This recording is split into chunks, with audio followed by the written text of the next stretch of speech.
to another episode of Smart Consulting Sourcing, the podcast where we dig deep into everything consulting related. How to find the right consultant, manage them effectively, and most importantly, get the best value out of your consulting spend. I am Helene Lafitte, CEO at Consulting Quest, and today we're diving into one of the most debated topics in the world of procurement, centralized versus decentralized procurement structures, and how to organize your consulting procurement to get the absolute best results. Now, this might sound like a topic reserved for the procurement nerds out there.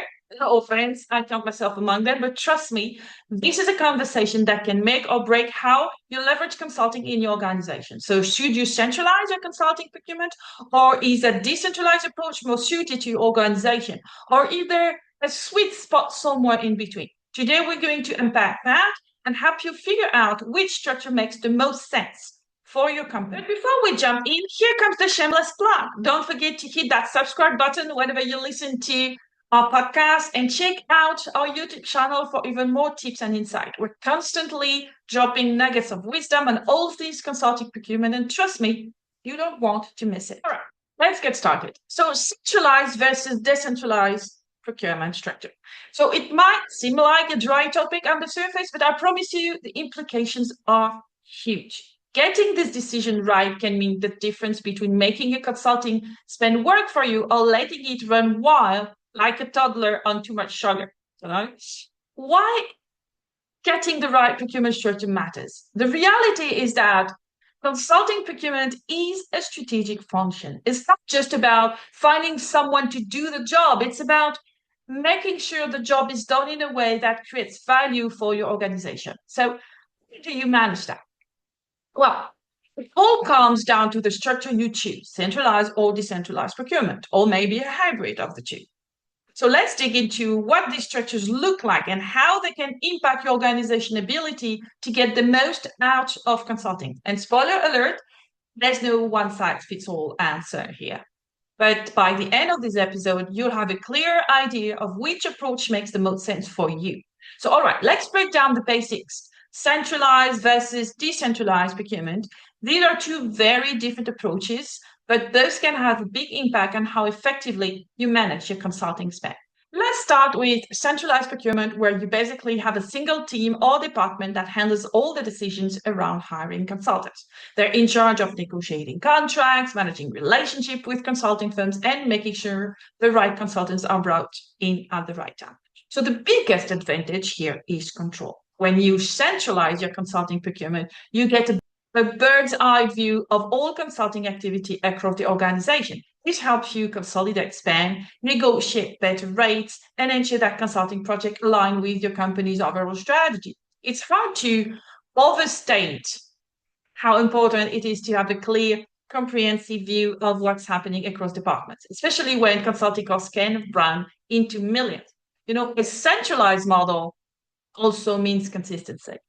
There's a common process from vetting and selecting consultants, which ensures that you're applying the same standard across the board. No more surprise consultants showing up because someone in marketing had a great idea without checking with procurement first. And let's be honest, if you ever had to untangle a web of consulting contracts across multiple departments, you know how much time and money can be wasted without centralized coordination. Having one team in charge reduces the risk of duplication and gives you more negotiation power with consulting firms. Now, the downside of centralization is that it can be, decision-making gets bottlenecked at the top, and business units might feel frustrated if they have to wait for approvals to bring in the consultant they need. There's also the risk that the centralized team might not fully understand the specific needs of each department. Consulting isn't one size fits all, and when you centralize the procurement process, there's a chance that some of the nuance gets lost. Your finance team might have a different need than, say, your marketing team. And a one-size-fits-all approach can miss those details. Now, centralized procurement means individual business units or departments are in control of their own consulting needs. Each team can make their own decision about which consultants to hire, where to bring them, when to bring them, and how to manage the relationship. The biggest advantage here is flexibility, obviously. The department can hire consultants quickly without waiting for central approvals, and they can choose the firms that are the best fit for their specific needs. Decentralization also brings speed. Business units can react more quickly to their unique challenges and bring in expertise as needed. There's no waiting for someone at headquarters to sign off on the budget or approve the contract. The flexibility is particularly important in industries that move fast, like tech or consumer goods, where delays in decision making can mean missed opportunities. But of course, there are downsides too. Without central oversight, you risk inconsistencies. One department might be getting a great deal on consulting, while another is overpaying for the same service. And don't even get me started with the like of visibility. It's hard to know how much your company is really spending on consulting if each department is managing things independently. So worse yet, you might end up working with the same consultant across different departments for the same thing, actually, without realizing it. And trust me, that doesn't make for an efficient use of resources or good negotiation for that matter. Consulting firms are very happy when you don't realize they're double dipping, shall we say. So choosing between centralized and decentralized procurement sounds simple, right? Well, yet, and now anyone who's been through this decision-making process knows that it's anything but straightforward.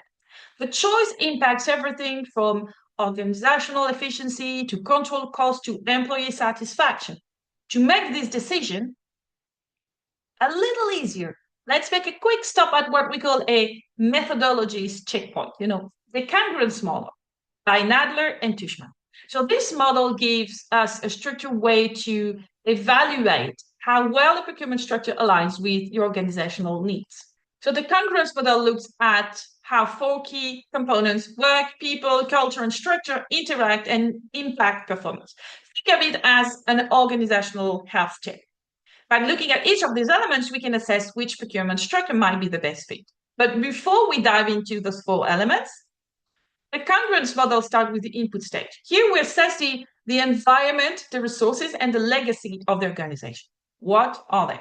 So the environment is about if you're in a heavily regulated industry like finance or healthcare. And centralized procurement is ideal here because it enforces compliance and maintains oversight across the board. In contrast, if in a fast-moving industry where agility is key, decentralization can allow a department to hire a specialized consultant quickly without waiting for approval. Resources. If procurement expertise is limited across department, centralizing the procurement function can pool these resources for stronger negotiations and better oversight. However, if departments already have strong procurement teams, decentralization might let them work directly with consultants to meet their unique needs. And now there's legacy. This is the organizational history of how things have always been done. If your company has a tradition of centralized control, then centralizing procurement aligns well with that culture. But if contrast organization with a history of autonomy and decentralized decision-making might find it challenging to centralize without resistance. So let's take this understanding of input and move on to the core components of the congruence model, starting with work. So works here refers to the tasks that need to be done. In the context of consulting procurement, this includes activity like negotiating contracts, managing vendor relationship, and ensuring alignment with organizational goals.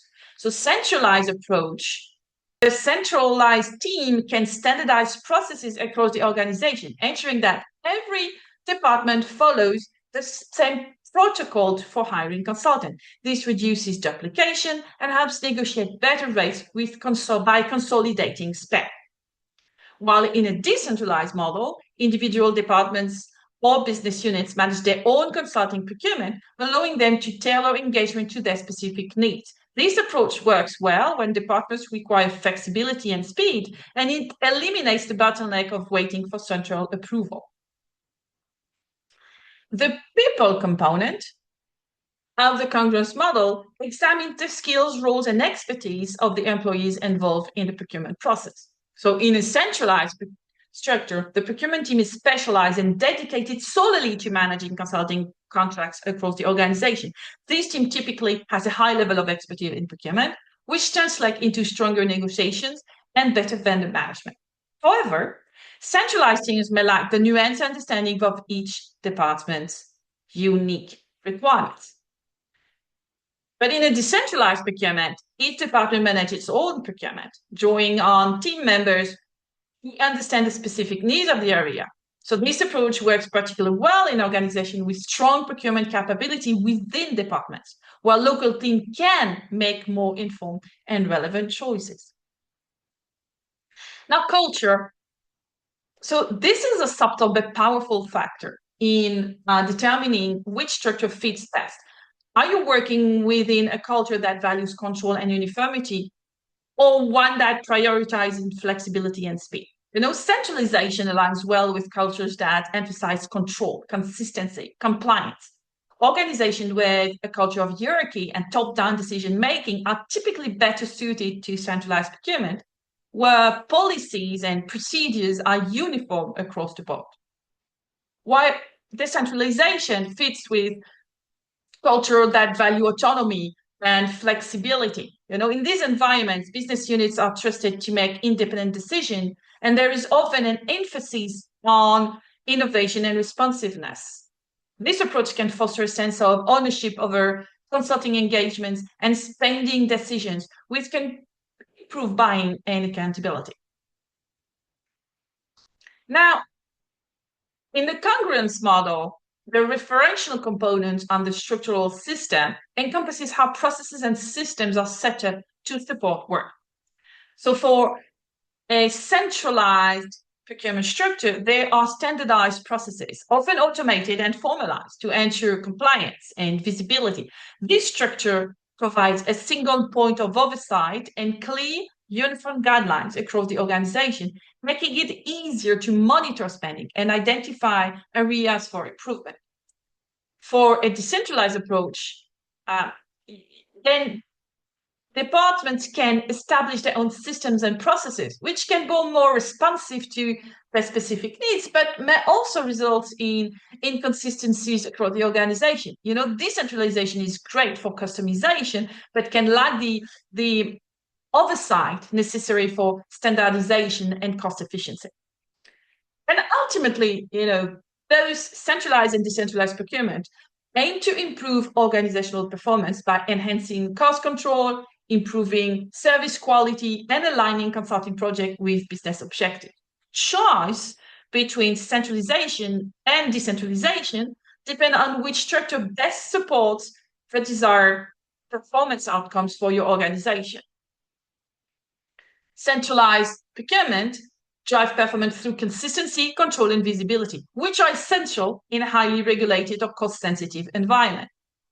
The decentralized procurement, on the other hand, drive performance through speed, flexibility, and tailored decision-making, which are crucial in dynamic, fast-paced industries. For many organizations, a hybrid model strikes the right balance, combining the strengths of both approaches. Centralization can handle high-stakes strategic projects, while decentralization allows departments the flexibility to meet their unique needs. Choosing the right procurement structure is not just about efficiency. It's about aligning with your organization goals and culture. So the better the alignment, the better the outcomes. And the hybrid model is particularly useful for large, decentralized organizations with business units operating in different countries or markets. It offers the control and cost efficiency of centralization while allowing individual departments or regions the autonomy to manage their specific consulting needs. You can think of it as a Swiss Army knife of procurement structures. It's flexible, it's adaptable, and it gets the job done. But how does it work exactly?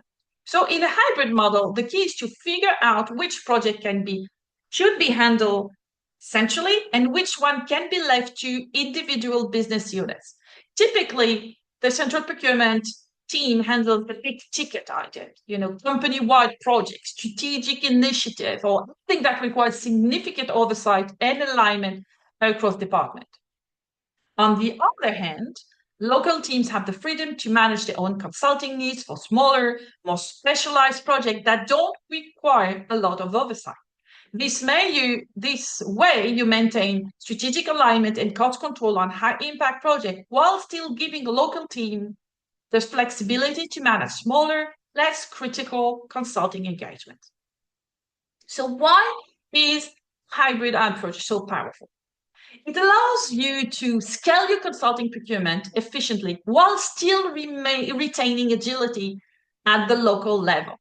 In a world where business needs are constantly evolving and markets move at different speeds, having a procurement team that can flex and adapt to these changes is a massive advantage. You don't want to up down your business units with unnecessary bureaucracy, but you don't want to lose control over your consulting spend either. The hybrid model lets you have both central oversight on the big strategic initiatives and local flexibility when it matters. So at Consulting Quest, we generally recommend some form of a hybrid model for most organizations. It's the most adaptable and scalable approach, whether your company is historically centralized or decentralized. So in companies with a centralized structure, the hybrid model typically means allowing local business leader a discretionary envelope for smaller, more tactical projects, while larger strategic initiatives are handling centrally. For decentralized companies, the hybrid approach often involves a more elaborate decision-making process based on thresholds, the strategic importance of the project, and who owns it. That ensures that decisions are made at the right level, allowing both local agility and central oversight when necessary. So, what's the key takeaway from today's episode? Whether you opt for centralized, decentralized, or a hybrid procurement structure, the success of your consulting procurement ultimately boils down to alignment.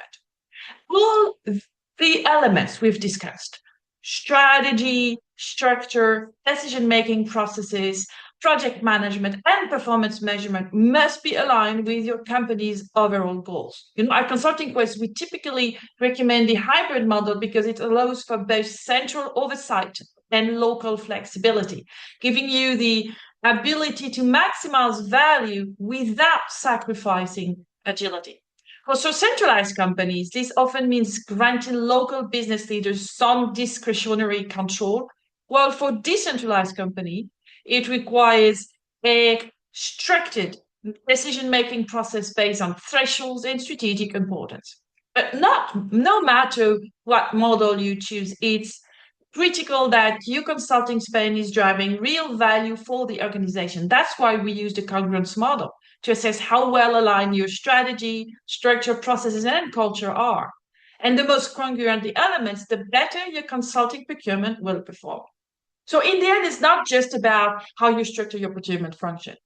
It's about ensuring that every decision, every project, and every consultant you engage is helping you achieve your broader strategic goals.